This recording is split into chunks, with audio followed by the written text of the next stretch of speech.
AutoLine Daily is brought to you by Wagoner, feel good about driving. Bridgestone, your journey, our passion. And by Dow Automotive Systems, improving durability and increasing design flexibility with Betamate structural adhesives at dowbetamate.com. Hello and welcome to AutoLine Daily. Coming up later in the show, we'll take you on a design tour of the Fiat 500e, but we've also got the sales results for May in the American market, and we lead off with that.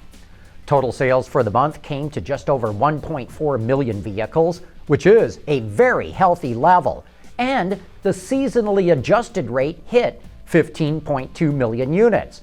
That's much better than the month before, but as we've been pointing out here at AutoLine for 3 months running, the market is still weaker than what automakers and analysts expected it to be at the beginning of the year.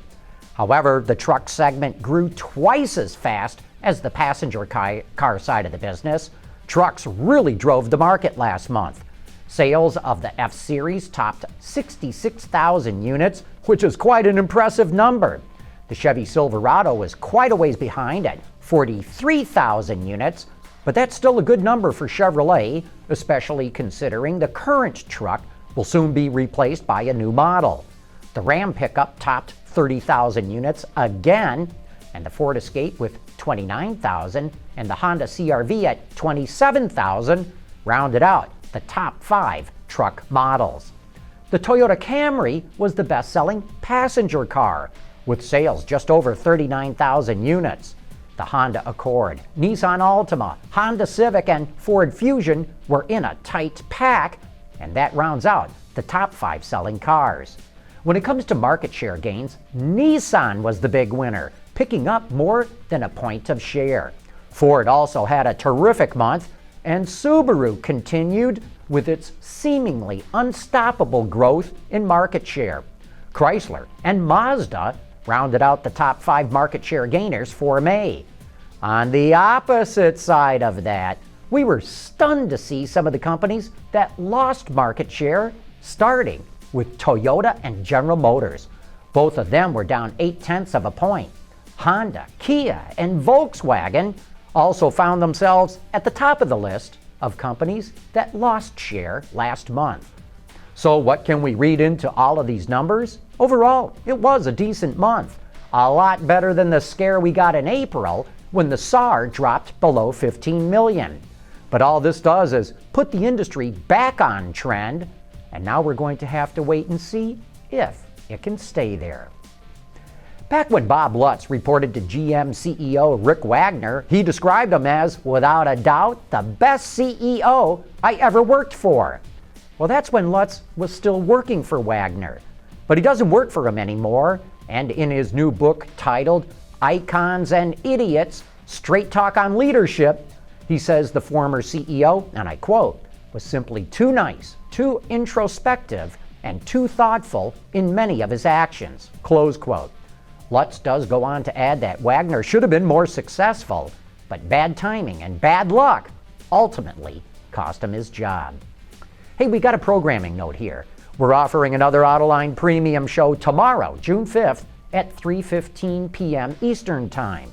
Our guest will be Johan Jungwirth, the CEO of Mercedes-Benz Research and Development in North America. You can buy tickets to watch this show at our website, autoline.tv. The price is only 99 cents, which is good for the live viewing plus unlimited replays of the recorded video.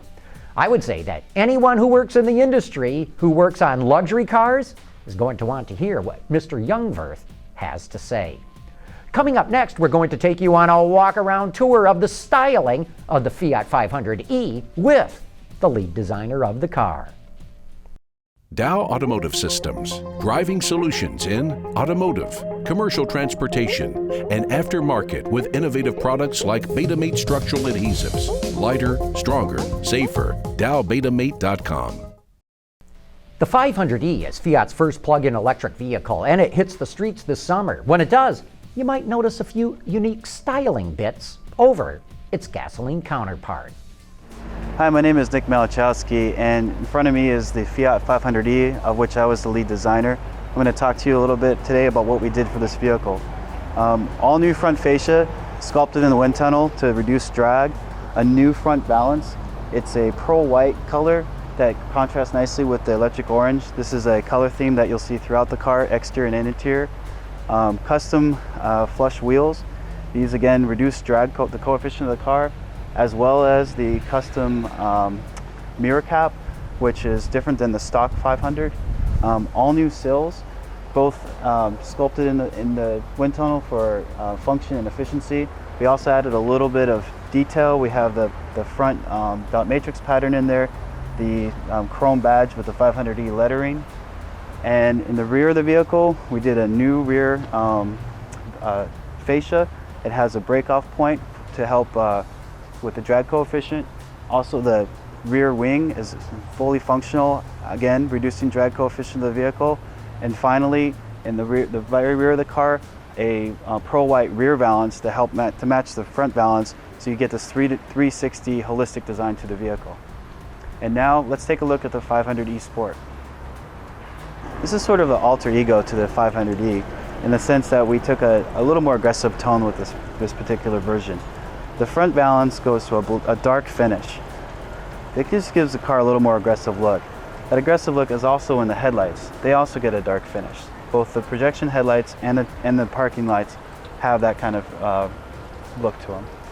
The wheels are also custom in the sense that part of the wheel is a new finish and the inserts are actually completely unique for this particular model. They have a combination of gloss black and orange stripes that have a accent that matches the theme of the vehicle. The mirror caps are done in an electric orange, as well as this new side graphic. The side graphic takes the dot matrix pattern that's seen in other parts of the car and sort of fades it from the front of the car to the rear of the car, which feeds nicely to the geometric pattern that we have in the side sill. And that's a look at both new Fiat 500E products. Thank you very much. To test the waters, Fiat will only be releasing the 500E for lease or purchase in California at its dealerships or at its studios, as Fiat calls them. Anyway, that wraps up today's show. Thanks for watching, and please join us again here tomorrow.